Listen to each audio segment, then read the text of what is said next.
சென்னையில் ஏற்பட்ட மழை வெள்ளத்தால் பாதிக்கப்பட்டிருக்கக்கூடிய மக்களுக்கு இந்த பகுதியில் இருக்கக்கூடிய நம்முடைய மகளிர் அணியுடைய அமைப்பாளர் கனிமொழி தனசேகரன் அவர்கள் ஏறத்தாழ 5000 பேருக்கு மேல் இந்த பகுதியில் இருக்கக்கூடியவர்களுக்கு பொருட்களை பாதிக்கப்பட்டிருக்கக்கூடிய மக்களுக்காக நலத்திட்டங்களை அவர்கள் வழங்கி கொண்டிருக்கிறார்கள். அந்த நிகழ்ச்சியிலே கலந்து கொள்ளக்கூடிய வாய்ப்பு எனக்கும் இங்கே இருக்கக்கூடிய பாராளுமன்ற உறுப்பினர் தமிழச்சி தங்கபாண்டியன் அவர்களுக்கும் அமைச்சர் அவர்களுக்கும் கிடைத்திருக்கிறது. அவர்களுடைய சிறப்பான இந்த ஏற்பாடுகள் நலத்திட்டங்களுக்கு என்னுடைய வாழ்த்துக்களை தெரிவித்துக் கொள்கிறேன். வேற என்ன? வேற ஏதாவது வேணுமா?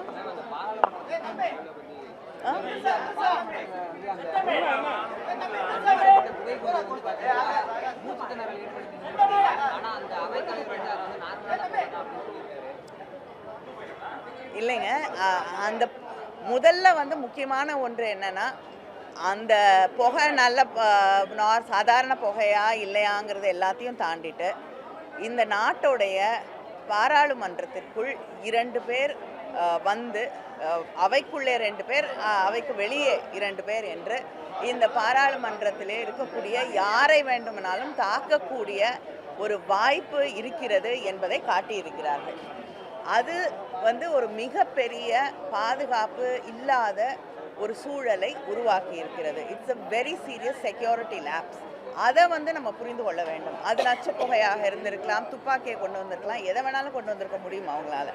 அதனால் அதை செய்ய முடியும் அப்படிங்கிறது இன்னைக்கு தெளிவாக இருக்குது. அதனால் நான் இப்போ புதிய நாடாளுமன்றத்தில் பாதுகாப்பும் இல்லை, போதுமான பாதுகாப்பு ஏற்பாடுகளும் செய்யவில்லை. பிரதமர் கூட அந்த நேரத்தில் பாராளுமன்றத்தில் இருந்திருக்க முடியும்.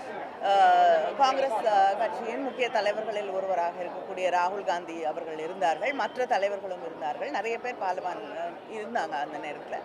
அதனால் இது ஒரு செக்யூரிட்டி லேப்ஸ். இதுக்கு அரசு, ஒன்றிய அரசாங்கம் பொறுப்பேற்க வேண்டும், பதில் சொல்ல வேண்டும். போன தடவை பாராளுமன்றம் தாக்கப்பட்ட போது அப்பொழுது உள்துறை அமைச்சராக இருந்த திரு எல்கே அத்வானி அவர்கள் பாராளுமன்றத்தில் ஒரு ஸ்டேட்மெண்ட், ஒரு அறிக்கையை கொடுத்திருக்கிறார்கள். அதைத்தான் நாங்கள் கேட்கிறோம். ஒன்று, பிரதமர் இது குறைந்தபட்சம் அடிப்படையாக அங்கே ஒரு இப்படிப்பட்ட ஒரு அசம்பாவிதம், ஒரு சம்பவம் நடந்திருக்கு. அங்கு இருக்கக்கூடிய பாராளுமன்ற உறுப்பினர்களுக்கு இப்படி ஒன்று நடந்து விட்டது, வருந்துகிறோம், இதற்கான பின்னணி இதுதான், இதை இனிமேல் நடக்காமல் இருக்கக்கூடிய சூழல் உருவாக்க நாங்கள் என்னென்ன நடவடிக்கை எடுத்திருக்கிறோம் அப்படிங்கிறது குறைந்தபட்சம் அமைச்சர் பொறுப்பேற்றுக்கொண்டு விளக்கி இருக்க வேண்டும். இதை கூட செய்யாமல் அந்த பாஸ்ல கையெழுத்து போட்ட அந்த பாராளுமன்ற உறுப்பினர் அவைக்கு உள்ளே இருக்கும் பொழுது ஒரு நியாயத்தை கேட்டு போராடிய எங்களை எல்லாம் சஸ்பெண்ட், கிட்டத்தட்ட 15 பேர், ராஜ்யசபாவில் ஒருத்தர், லோக்சபாவில் 15 பேர்கிட்ட சஸ்பெண்ட் செய்யப்பட்டிருக்கிறோம் என்றால் இதில் நியாயம், நேர்மை, நீதி எங்கே இருக்கிறது?